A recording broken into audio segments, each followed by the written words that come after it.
Hi friend, welcome to my channel.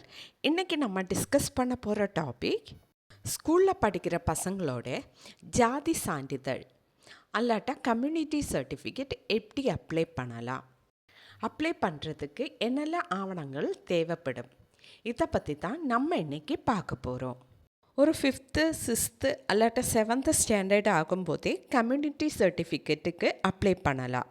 School ஸ்டூடெண்ட்டுக்கு stipend அது மாதிரி ஏதாவது ஸ்கீமுக்கு அப்ளை பண்ணுறதுக்கும், ஆதார் அப்டேட் பண்ணும்போது அட்ரஸ் ப்ரூஃபுக்கும் கம்யூனிட்டி சர்டிஃபிகேட்டு தேவைப்படும். கம்யூனிட்டி சர்டிஃபிகேட் எப்படி அப்ளை பண்ணலாம், அதுக்கு என்னெல்லாம் தேவைப்படும், இதை பற்றி தான் நம்ம இன்றைக்கி இந்த வீடியோவில் பார்க்க போகிறோம். ஓகே, வீடியோ பிடிச்சிருந்தால் மறக்காமல் லைக் பண்ணிக்கோங்க. அது மட்டும் இல்லை, நம்ம சேனல் ஃபஸ்ட் டைம் விசிட் பண்ணுறவங்களா இருந்தால் சேனல் சப்ஸ்கிரைப் பண்ணி பக்கத்தில் கண்ட பெல் ஐக்கன் கிளிக் பண்ணி ஆள் கொடுங்க. ஓகே, வீடியோக்குள்ளே போகலாம். கம்யூனிட்டி சர்டிஃபிகேட்டுக்கு எங்கே போய் அப்ளை பண்ணணும் என்றால் இ-சேவா மையத்தில் போய் தான் கம்யூனிட்டி சர்டிஃபிகேட் அல்லாட்டா ஜாதி சான்றிதழுக்கு அப்ளை பண்ணணும்.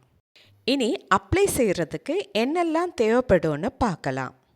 அப்ளை செய்கிறவங்களோட ஃபோட்டோ, அவங்களுடைய ஆதார் கார்டு, அவங்களோட பேர் இருக்கும் ரேஷன் கார்டு, இனி அவங்களுடைய அம்மாவோடையோ அல்லாட்டா அப்பாவோடையோ டிசி அல்லாட்டா அவங்களுடைய கம்யூனிட்டி சர்டிஃபிகேட், இதுதான் முக்கியமாக தேவைப்படும்.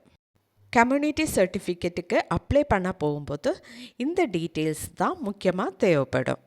ஒரு 5th 6th ஸ்டாண்டர்டில் படிக்கும்போதே கம்யூனிட்டி சர்டிஃபிகேட்டுக்கு அப்ளை பண்ணலாம்.